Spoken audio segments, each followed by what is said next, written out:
নমস্কার। আজকে আবার বেরিয়ে পড়লাম একটা নতুন গন্তব্যের উদ্দেশ্যে। আর জায়গাটা সকলেরই চেনা, এটা হচ্ছে শিয়ালদা স্টেশন। শিয়ালদা স্টেশনের 12 নম্বর প্ল্যাটফর্ম। আর এই হচ্ছে আমাদের ট্রেন দার্জিলিং মেল। রাত্রি 10টা 15 ছাড়বে আর সকালবেলা পৌঁছে দেবে এনজিপি। আজকে আমাদের গন্তব্য হচ্ছে এনজিপি, তারপর সেখান থেকে আমরা যাব দার্জিলিং। চলুন যেতে যেতে কথা হচ্ছে। এই হচ্ছে আমাদের কোচ D5। দার্জিলিং মেল কিন্তু এই রুটের সবথেকে ভালো ট্রেন। কাঞ্চনজঙ্ঘা, কাঞ্চনকন্যা বা পদাতিক এগুলোও ভালো ট্রেন, কিন্তু সবথেকে যদি ভালো ট্রেন হয় তাহলে সেটা হচ্ছে দার্জিলিং মেল। এর সার্ভিসও যেমন খুব ভালো, আর টাইমিং, পাঞ্চুয়ালিটি সব দিক থেকেই ভালো। দেখতে দেখতেই সকাল হয়ে গেছে আর আমরা আস্তে আস্তে এনজিপি ঢুকছি। বাইরে অঝোরে বৃষ্টি পড়ছে। আর আজকে হচ্ছে 13 তারিখ, 13ই আগস্ট। আমরা 12 তারিখ রাত্রেবেলা ট্রেনে চেপেছিলাম। 13 তারিখ অলরেডি ফোরকাস্ট রয়েছে প্রচুর বৃষ্টি হবে। যেহেতু আগের থেকে টিকিট কাটা হয়ে গেছিলো, তাই জন্য আমরা আসতে বাধ্য হলাম। আর এনজিপিতে দেখুন কী হারে ভিড় মানুষ। অ্যাকচুয়ালি এই ছুটিটা সবাই গ্র্যাব করতে চায়, সেই জন্য এই যে উইকেন্ড প্লাস 15ই আগস্টের ছুটি সবগুলোকে ক্লাব করে সবাই পাহাড়ে চলে এসেছে, যার জন্যই এত ভিড়। তো আমরাও এলাম ফাইনালি। এই গাড়িটা আমরা বুক করলাম, এখান থেকে একদম আমাদের যে হোমস্টে রয়েছে সেই হোমস্টে অবধি ছেড়ে দেবে। তো মোটামুটি 3000 টাকা নেবে। এখন ঘড়িতে প্রায় 9টা 15 মতন বাজে, আর দার্জিলিং মেল মোটামুটি 40 মিনিট লেট ছিল। ফাইনালি আমরা বেরিয়ে পড়লাম এনজিপি স্টেশন থেকে। আর বৃষ্টিটা তবে একটু কমেছে, তবে প্রচুর পরিমাণে মেঘ রয়েছে। জানি না রাস্তায় কী ওয়েদার পাবো বা রাস্তার কন্ডিশন কেমন থাকবে। তো আমরা এগোচ্ছি। তবে এই ওয়েদারে পাহাড়ে আসলে কিন্তু যে জিনিসটা সব থেকে ভালো লাগে সেটা হচ্ছে গিয়ে এই গ্রিনারি। চারিদিকে শুধু গ্রিনারি আর গ্রিনারি। দেখতে দেখতে আমরা পাহাড়ের প্রথম দর্শন পেলাম। দেখতেই পাচ্ছেন সবুজ পাহাড় আর তার মাথা ছুঁয়ে যাচ্ছে মেঘে। অসাধারণ লাগছে দেখতে। জানি না লেন্সে কতটা লাগছে ভালো, কিন্তু চোখে দেখে যেটা সত্যি অসাধারণ। আমরা এগিয়ে চলেছি। এই বর্ষাকালে যেহেতু ট্যুরিস্ট কম আসে, তাই এই সময় গাড়ি পেতে কোনো কিন্তু সমস্যা হয় না। যদি আপনি বুক আগের থেকে নাও করেন, এখানে এসেও বুক করেন, তাহলেও আপনি একটু বার্গেনিং করলে অনেক সস্তায় পেয়ে যাবেন। এনজিপি থেকে দার্জিলিং মোটামুটি 2000-এর মধ্যেই হয়ে যায় এই সময়। রাস্তায় যেতে যেতে আমরা এই জায়গাটায় দাঁড়ালাম, আর এখানে একটা খুব সুন্দর ওয়াটারফলস রয়েছে। এই ওয়াটারফলসটা আমরা আগে অনেকবার দেখেছি, কিন্তু এতটা জল কখনো দেখিনি। সত্যি বর্ষাকালে পাহাড়ে আসলে কিন্তু এই ওয়াটারফলসগুলোর একটা অন্যরকম রূপ দেখতে পাওয়া যায়। আর এর সাউন্ডটা কিন্তু অনেক দূর থেকে শোনা যাচ্ছে। আবার আমরা বেরিয়ে পড়লাম পাহাড়ি রাস্তা ধরে। তবে এখন পুরো ফগি ওয়েদার, মনে হচ্ছে যেন আমরা মেঘের মধ্যে দিয়ে যাচ্ছি। ভিজিবিলিটি একদম নেই বললেই চলে। হঠাৎ করে আবার বৃষ্টি শুরু হলো। এমনিতেই ভিজিবিলিটি খুব লো, তার উপরে আবার বৃষ্টি। দেখতেই পাচ্ছেন গাড়ির সামনের কাঁচ দিয়ে ঠিক কতটা দেখা যাচ্ছে। এনারা এখানে গাড়ি চালিয়ে এক্সপার্ট, তাই এনারা এই ওয়েদারে এত সুন্দরভাবে গাড়ি চালাতে পারছেন, আমরা হয়তো পারতাম না। আমরা এবার এই জায়গাটায় দাঁড়ালাম। এখানে আমরা ব্রেকফাস্ট করব। অ্যাকচুয়ালি আমরা এনজিপিতেই করব ভেবেছিলাম, কিন্তু সেখান থেকে তাড়াতাড়ি বেরিয়ে পড়লাম, বৃষ্টিটা যেহেতু ছিল না। কিন্তু এখন বৃষ্টিও পড়ছে, তাই জন্য এখানে দাঁড়ালাম। আর এই ওয়েদারের সঙ্গে গরম গরম ম্যাগি সত্যি একটা আলাদা কম্বো হয়ে গেছে। এখান থেকে ভিউটা দেখুন কী সুন্দর। আমরা আবার বেরিয়ে পড়লাম। পাইন গাছকে পাশে রেখে আমাদের গাড়ি ছুটে চলেছে। বৃষ্টি কিন্তু কন্টিনিউয়াস পড়েই চলেছে। জানি না এরকমই ওয়েদার থাকবে কিনা সারাদিন, যদিও ফোরকাস্ট রয়েছে 80-90% রেনের। দেখতে দেখতে এখন আমরা ক্রস করছি ঘুম স্টেশন। এটা ন্যারো গেজ বা টয় ট্রেনের একটা স্টেশন। এটা কিন্তু একটা ওয়ার্ল্ড হেরিটেজ সাইটও ইউনেস্কোর মতে। আর দেখতেই পাচ্ছেন বৃষ্টি বন্ধ হওয়ার নাম নেই। আমরা এগিয়ে চলেছি। ওখানে দেখুন একটা টয় ট্রেন দাঁড়িয়েও আছে। এখানে প্রচুর মানুষ জয় রাইড করেন। এই ঘুম টু দার্জিলিং এইটুকুই হয়, মানে বাতাসিয়া লুপ হয়ে এইখান অবধি আসে। এই যে একটা মনেস্ট্রি গেল, দেখতেই পারলেন, এটা হচ্ছে ঘুম মনেস্ট্রি। আর সামনেই আসছে এটা হচ্ছে ডালি মনেস্ট্রি। এটাও বেশ বড়, তবে এখানে লোকজন সেই তুলনায় কম আসেন, সবাই ঘুম স্ট্রিটাতেই যান। আর সামনে বাঁ দিকে এটা হচ্ছে বাস্কুটির, আমরা আগেরবার এখানেই ছিলাম। এটাও বেশ ভালো একটা হোমস্টে, খুব ভালো ভিউ আছে। আর এখন আমরা ক্রস করছি দার্জিলিং স্টেশন, দার্জিলিং যে টয় ট্রেনের স্টেশন। এই যে দেখুন লেখাই আছে আই লাভ DHR। এর পরেই একটা টয় ট্রেন ক্যাফেও আছে, এটাও বেশ ভালো, এখানে আমরা খেয়েও ছিলাম। তবে আজকে কিন্তু আমরা সেরকম কোনো ট্রাফিক পাইনি। জেনারেলি এই জায়গাগুলোতে প্রচণ্ড ট্রাফিক থাকে, আর এইখান থেকে মোটামুটি চকবাজার পৌঁছতেই 40 মিনিট মতন লেগে যায়। আজকে কিন্তু অনায়াসেই আমরা চলে এলাম। আর আমরা আস্তে আস্তে দার্জিলিং চকবাজার পেরিয়ে এবার লেবংয়ের রাস্তা ধরেছি। অ্যাকচুয়ালি আমাদের হোমস্টেটা রয়েছে একটু অফবিটে, দার্জিলিং থেকে মোটামুটি 7-8 কিলোমিটার যেতে হবে। আমরা সেই রাস্তা ধরেই এগোচ্ছি, এসেই গিয়েছি প্রায়, দেখতেই পাচ্ছেন কন্টিনিউয়াস বৃষ্টিও হচ্ছে। ফাইনালি আমরা চলে এসেছি আমাদের হোমস্টের কাছে। এই হচ্ছে মেন রাস্তা, আর এখান থেকেই হোমস্টে যাওয়ার রাস্তা শুরু হচ্ছে। আর অঝোরে বৃষ্টি পড়ছে, বৃষ্টির মধ্যেই ছাতা হাতে আমরা গুটি গুটি পায়ে এগোচ্ছি। এই রাস্তা ধরেই আমাদেরকে হোমস্টের দিকে যেতে হবে। মোটামুটি হেঁটে গেলে 1 থেকে 1.5 মিনিট সময় লাগবে, খুব একটা বেশি রাস্তা না। আর বেশ সুন্দর রাস্তাটা, কিন্তু কাদা বা ওরকম নয়, এখানে কিন্তু সিমেন্ট দিয়ে স্ল্যাব করা আছে। আর রাস্তায় দেখুন কি সুন্দর ফুল ফুটে রয়েছে, এগুলো হাইড্রেঞ্জিয়া ফুল বলে, আমাদের এখানেও হয় শীতকালে। আর এই এরিয়াতে তো যেখানে সেখানে হয়ে রয়েছে, জানি না এগুলো কেউ লাগিয়েছে না এমনি হয়েছে, খুব সুন্দর। আর চারিদিকটা পুরো চা বাগান, চা বাগানের মধ্যে এই সুন্দর হোমস্টে। ওই যে সামনে আমাদের হোমস্টে, আমরা প্রায় এসে গেছি। দেখতে পাচ্ছেন একটা ছোট্ট মাইলস্টোন রয়েছে যাতে লেখা রয়েছে ব্লিস। সত্যি এই ওয়েদার আর তার সঙ্গে এরকম একটা কোজি একটা হোমস্টে, সত্যি ব্লিস। এই হচ্ছে আজকে আমাদের হোমস্টে, আর এটার নাম হচ্ছে কৈলি হোমস্টে, আর জায়গাটার নাম হচ্ছে টুকভার। গুগল ম্যাপে যদি টুকভার বলে সার্চ করেন তাহলে অনায়াসেই পেয়ে যাবেন, বা কৈলি হোমস্টে বলে সার্চ করলেও পেয়ে যাবেন। মোটামুটি 7 থেকে 8 কিলোমিটার ডিস্টেন্স। আসুন এবার আমরা রুমে ঢুকি। এই হচ্ছে আমাদের রুম, খুব একটা বড় রুম নয়, বেশ ছোটোই একটা রুম। যতটুকু অ্যামেনিটিস দরকার সেগুলো কিন্তু আছে। আর এখানে একটা দেখতেই পাচ্ছেন একটা বেড রয়েছে, বেড সাইডে একটা টেবিল, এপাশে একটা কাপবোর্ড আছে, একটা ফ্যান আছে, যদিও এটার কোনো প্রয়োজন হবে না, যা ঠান্ডা। আর ওয়াশরুমটা বেশ বড়, পরিষ্কার, গিজার আছে। আর বলেইছিলাম এইটা হচ্ছে পুরো চা বাগানের মধ্যে, চারিদিকটা পুরো চা বাগান। আমরা একটু ফ্রেশ হয়ে এবার লাঞ্চ করব। আমাদের এখানে আসতে প্রায় 1:30টা বেজে গেল, যেহেতু রাস্তার কন্ডিশনটা খুব একটা ভালো ছিল না এই দার্জিলিংয়ের পরে। তো আমরা একটু ফ্রেশ হয়ে লাঞ্চ টাঞ্চ করে তারপরে পুরোটা দেখাই। আর এই হচ্ছে আমাদের ব্যালকনি, ব্যালকনি থেকে আমরা ওই রাস্তাটা দিয়ে, সামনের ওই রাস্তাটা দিয়ে এলাম। এখান থেকে কিন্তু পুরো ভ্যালিটা দেখা যায়, পুরোটা চা বাগান দেখতেই পাচ্ছেন। আসুন এবার আমরা লাঞ্চে যাই, দেখি কি কি রয়েছে আমাদের জন্য। লাঞ্চে রয়েছে ভাত, এপাশে একটা লোকাল আচার বললো ওরা, ডিমের একটা কারি, ডাল, স্যালাড, আর তার সাথে সোয়াবিনের তরকারি। বেশ ভালো। খাওয়া দাওয়া করে এবার আমরা বেরিয়ে পড়লাম, পুরো গ্রামটা একটু ঘুরে দেখব। বৃষ্টি একদম অল্প অল্প পড়ছে টিপটিপ, কিন্তু মেঘে ঢেকে রয়েছে চারিদিকটা, বেশ ফগি ওয়েদার। আর এনাকে দেখুন, এ পুরো হোমস্টে থেকে আমাদের সঙ্গ নিয়েছে, এবং আমরা যেখানে যাচ্ছি সেখানে আমাদের সঙ্গে সঙ্গে যাচ্ছে।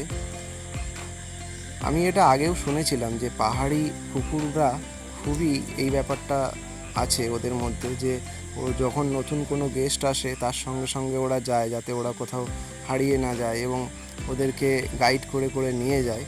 তো আজকে না ব্যাপারটা আমি সত্যিই পরখ করলাম, মানে আমরা যখন থেকে এসেছি এরা দুজন মোটামুটি আমাদের সঙ্গে, আমরা যেখানেই যাচ্ছি আমাদের সঙ্গে যাচ্ছে। হ্যাঁ, আর এটা খুবই ভালো। আর এখানে দেখুন আরেকজন আছে, এ বেশ গুটিসুটি মেরে বসে আছে। আর এটাই হচ্ছে ওনাদের কিচেন। এখানে কিন্তু একদম বাড়ির মতন খাবার দাবার, খুব তৃপ্তি করে খেয়েছি। আর যেহেতু বৃষ্টি পড়ছে বাইরে সেরকম যেতে পারিনি, আসুন এবার রুমটা একবার দেখাই। আমাদের রুমটা একদমই ব্যালকনি লাগোয়া বা ভিউ রুম বলতে পারেন। জানলা খুললেই এরকম সুন্দর একটা ভিউ পাওয়া যায়। আর ব্যালকনিতে এমনিতে বসার জন্য অনেকগুলো চেয়ার দেওয়া আছে। আপনার যদি নন ভিউ রুম হয় তাহলেও আপনারা এখানে এসে বসে এনজয় করতে পারেন। এনাদের একটাই মাত্র এরকম ভিউ রুম আছে, আর বাকি আরও একটা রুম আছে যেটা নন ভিউ, সেখানেও 2 বেড। আর একটা ফ্যামিলি রুম আছে যেখানে 3টে বেড রয়েছে। কিন্তু আপনি এই ব্যালকনিতে এসে এনজয় করতে পারেন এবং সেটা খুবই পাশে, অসুবিধা কিছুই হবে না যদি ভিউ রুম না পান। এপাশে দেখুন বৃষ্টির মধ্যে ওনারা ছাতা মাথায় দিয়ে চা পাতা তুলছেন। আমরা বসে বসে দেখছি, আমাদের হয়তো ভালোও লাগছে, কিন্তু ওনাদের এটা কাজ, রুজি রুটি বলতে পারেন। তো আমরা দুদিনের জন্য পাহাড় আসি, এনজয় করি, কিন্তু সত্যি কথা বলতে পাহাড়ে বেঁচে থাকা এত সোজা নয়। পাহাড়ে বেঁচে থাকতে গেলে পাহাড়ের মতন শক্ত হতে হবে।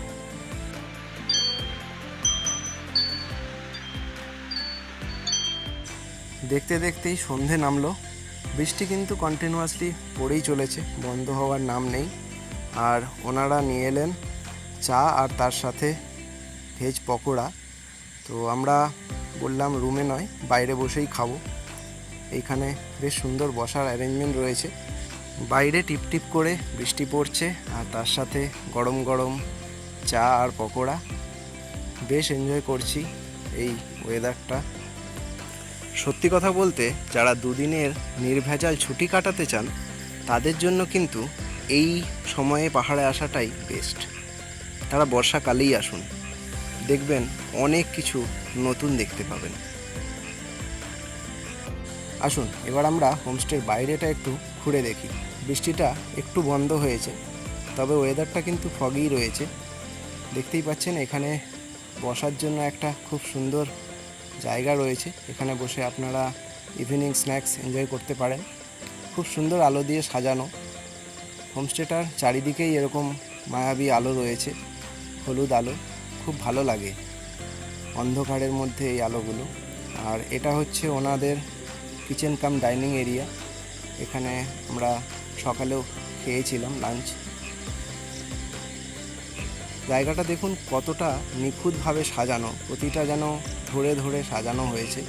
এবং ম্যাক্সিমাম জিনিস কিন্তু হোমস্টের যিনি ওনার রয়েছেন উনি নিজে হাতে বানিয়ে এই জিনিসগুলো করেছেন। খুব কম জিনিস রয়েছে যেগুলো রেডিমেড মার্কেট থেকে কিনে এনে সাজানো হয়েছে, এবং উনি এগুলো ভালোবাসেন, তাই জন্যই এইভাবে উনি সাজিয়ে রেখেছেন। সব থেকে বড় কথা, সাজালেই হলো না, সেগুলো কতটা সামঞ্জস্য এই ওয়ালের সঙ্গে বা এই হোমস্টের সঙ্গে সেটাকে কিন্তু উনি মাথায় রেখেছেন, রেখে এই জিনিসগুলো করেছেন এবং সেগুলো মেনটেনও করেছেন। এখানে আপনারা চাইলে সন্ধেবেলায় বসে বুকস পড়তে পারেন, প্রচুর বুকসের কালেকশন রয়েছে। আর যদি চান মুভি দেখতে তারও অপশান রয়েছে। ইনিই হচ্ছেন হোমস্টের ওনার। ইনি নিজেও প্রচুর মুভি দেখতে ভালোবাসেন আর বেশ মজার মানুষ, রসিক মানুষ। সারাক্ষণ মজা করছিলেন আমাদের সঙ্গে। আমরা এবার উপরে যাচ্ছি। কাঠের সিঁড়ি রয়েছে, এটা দিয়ে ওপরে উঠতে হয়। আর ওই সামনের ঘরটাই আমাদের, পাশে আরও 2টো রুম রয়েছে আর বাঁদিকে বারান্দা। এখানে বসে দূরে ওই আলোর আনাগোনাগুলো দেখতে দারুণ লাগছে। দূরে পাহাড়ি রাস্তা দিয়ে গাড়িগুলো যখন আসছে, তার যে আলোটা পড়ছে সেগুলো দেখতে কিন্তু সত্যিই অপূর্ব লাগছে। দেখতে দেখতেই প্রায় 9:30 বাজে আর আমাদের ডিনার রেডি। ডিনারে আছে ফ্রাইড রাইস, তার সাথে চিকেন কষা, একটা স্কোয়াশের সবজি, স্যালাড, আর আরেকটা রয়েছে ভেন্ডি আর করলার ভাজা। খেতে খেতে হোমস্টের ওনারের সঙ্গে কথা হচ্ছিল। উনি আমাদেরকে বললেন ওয়েদার যদি ক্লিয়ার থাকে এখান থেকে কিন্তু কাঞ্চনজঙ্ঘার বেশ সুন্দর একটা ভিউ পাওয়া যায়, এবং এখানে একটা ছবিও রয়েছে তার। ঘড়িতে এখন প্রায় 10:30 বাজে। বৃষ্টি একদমই বন্ধ হয়ে গেছে আর আকাশ পুরো ক্লিয়ার। দূরে পাহাড়গুলোতে আলোগুলো দেখা যাচ্ছে, তাই ইচ্ছে হলো নিচে একবার যাই, হোমস্টেটাকে রাত্রিবেলা কেমন দেখতে লাগে একবার দূর থেকে দেখি। এই হচ্ছে হোমস্টেটার রাতের ভিউ। দেখতেই পাচ্ছেন কতটা সুন্দর লাগছে এই আলোগুলোর সাথে। চারিদিকটা খুবই নিস্তব্ধ, শুধু ঝিঁঝির ডাক শোনা যাচ্ছে। চলুন আজকের মতন গুড নাইট, কাল আবার দেখা হচ্ছে। Good morning. সকাল সকাল এরকম গরম চা আর সামনে চা বাগান। ওয়েদারটা ক্লিয়ার হলে হয়তো একটু বেশি ভালো লাগতো, কিন্তু এই বা কম কিসের। সকালেও কন্টিনিউয়াস বৃষ্টি পড়ছে, তো কি আর করা যাবে। একটু চা বিস্কুট খেয়ে আমরা এখন যাচ্ছি এখান থেকে। এই ওপর দিয়ে উঠতে হবে। এইখানে একটা চা বাগান আছে। অ্যাকচুয়ালি এটা পুরোটাই চা বাগানের মধ্যে, কিন্তু এই দিকটায় একদম চা বাগানের ভেতরে যাওয়া যাবে। তো আমরা ওখানেই যাচ্ছি। আর অ্যাজ ইউজুয়াল আমাদের সঙ্গে এরা দুজনও আছে। এরা দুজন মোটামুটি সবসময় আমাদের সঙ্গেই থাকে, যেখানেই যাই।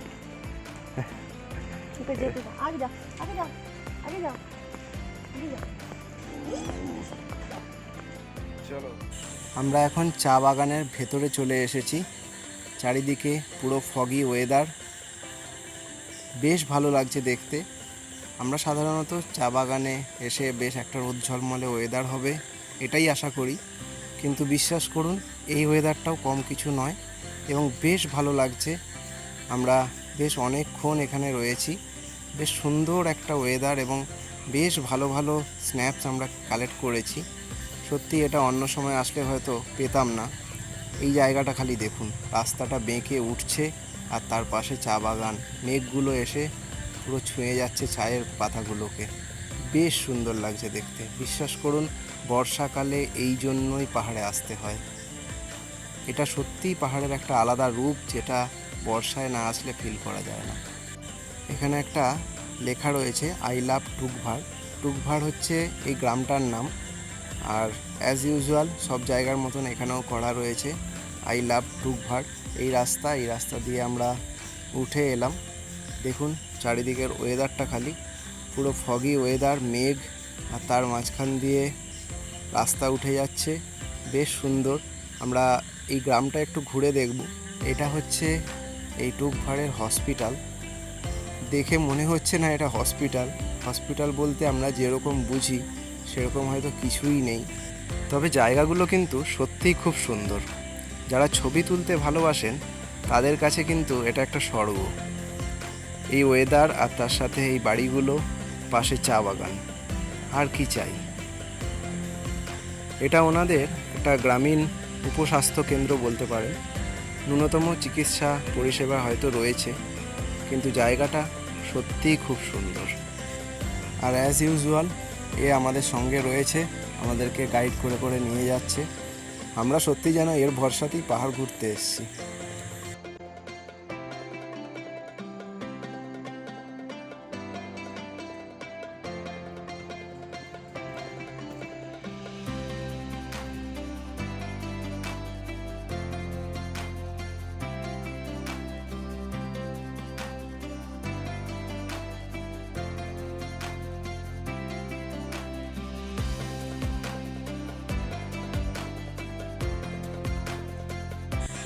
বেশ অনেকক্ষণ সময় কাটালাম আমরা, গ্রামটা ঘুরে দেখলাম। এবার আমাদেরকে হোমস্টেতে ফিরতে হবে। আর এই যে গাড়িগুলো রাখা রয়েছে এটাই হচ্ছে হোমস্টের পার্কিং এরিয়া। আপনারা যদি গাড়ি নিয়ে আসেন এখানে রাখতে পারেন। এখান থেকেই ডান দিকে নেমে যেতে হবে হোমস্টেটা। এই হচ্ছে হোমস্টেটা। আর এখানে প্রচুর ফুল রয়েছে। যারা ফুল ভালোবাসেন, ফুলের ছবি তুলতে ভালোবাসেন, তাদের বলবো এখানে আসুন। প্রচুর ফুল রয়েছে। আর দেখতেই পাচ্ছেন চা বাগানের ভেতর থেকে আমাদের হোমস্টেটাকে কীরকম লাগছে দেখতে। এখন প্রায় 9:30 বাজে আর আমরা এখন ব্রেকফাস্ট করতে যাচ্ছি। ব্রেকফাস্টে রয়েছে সেদ্ধ ডিম, তার সাথে ঘুগনি আর সঙ্গে পরোটা। আমরা মোটামুটি 11টা নাগাদ এখান থেকে চেক আউট করব। আর দেখতেই পাচ্ছেন ওয়েদার কিন্তু আগের থেকে অনেকটা ক্লিয়ার হয়ে গেছে। বেশ ভালো লাগছে দেখে। তখন যে ফগি ওয়েদারটা ছিল এখন কিন্তু সেটা চেঞ্জ হয়ে গেছে। তাই আমরা আবার একবার বেরোলাম এই ওয়েদারটাকে এনজয় করার জন্য। হাতে কিছুটা সময় রয়েছে তাই বেশ কিছু ছবি তুললাম। এই জায়গাটা সত্যিই খুব ফটোজেনিক। এখন কিন্তু আকাশ পুরো ক্লিয়ার হয়ে গেছে আর বেশ ভালো লাগছে, পুরো শরৎকালের মতন ওয়েদার, মেঘগুলো ভেসে বেড়াচ্ছে। আমরা এসে থেকে যেই ওয়েদার পেয়েছিলাম তাতে ভাবছিলাম যে এখান থেকে কোনোই হয়তো ভিউ পাবো না, কিন্তু পাহাড় আমাদেরকে নিরাশ করেনি। বেশ সুন্দর ভিউ দেখতে পাচ্ছি আমরা এখন। হাতে এখনও প্রায় 1 ঘন্টা সময় আছে, আমরা এখান থেকে 11টার সময় চেক আউট করবো, তাই চারিদিকটা আরও একবার ঘুরে দেখে নিলাম। এখন ঘড়িতে প্রায় 11টা 10 বাজে আর ফাইনালি আমরা চেক আউট করে এখান থেকে বেরোলাম। এই ফুলগুলো দেখুন, যতবার দেখি ততবার ভালো লাগে, খুব সুন্দর ফুল এগুলো।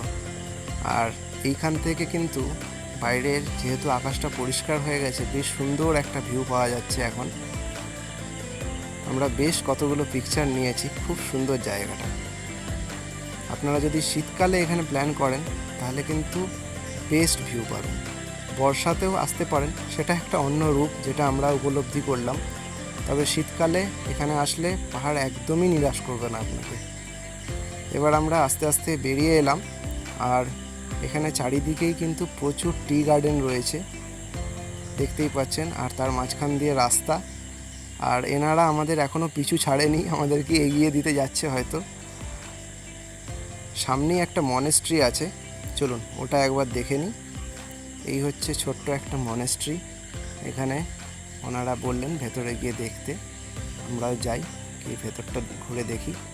এখানের মানুষজন না খুবই ভালো, এখানে খুব সহজ সরল মানুষজন। আমরা আসছি, আমরা এসে ভিডিও করছি দেখে উনি উঠে এলেন, বললেন হ্যাঁ যান, ভেতরটা ঘুরে দেখুন।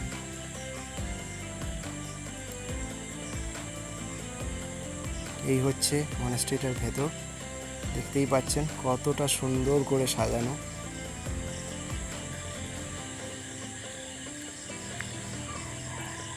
দেখতে দেখতেই আমাদের গাড়ি চলে এসেছে, এবার আমাদেরকে বেরোতে হবে। আর এখানে রাস্তার ধারে দেখুন কত সুন্দরভাবে এনারাই ফলের পেটির মধ্যে গাছ লাগিয়ে রেখেছেন। এনারা এইভাবেই হয়তো পাহাড়টাকে সাজিয়ে রাখেন। চলুন এবার আমাদেরকে বেরোতে হবে। আমাদের নেক্সট ডেস্টিনেশন হচ্ছে দার্জিলিং ম্যাল। আজকে আমরা ওখানেই থাকবো আর সেই ভিডিও আসছে পরের ব্লগে। এবার বলি এখানে খরচের কথা। এখানে আমরা যে রুমটা নিয়েছিলাম সেটার জন্য পার ডে পার হেড আমাদের 1700 টাকা করে পে করতে হয়েছিল, খাওয়া দাওয়া সব মিলিয়ে। আর দার্জিলিং থেকে এখানে আসার জন্য আপনারা কিন্তু শেয়ার গাড়ি পেয়ে যাবেন। ভিডিওটা কেমন লাগলো অবশ্যই জানাবেন। দেখা হচ্ছে পরের ব্লগে, ততক্ষণের জন্য টাটা।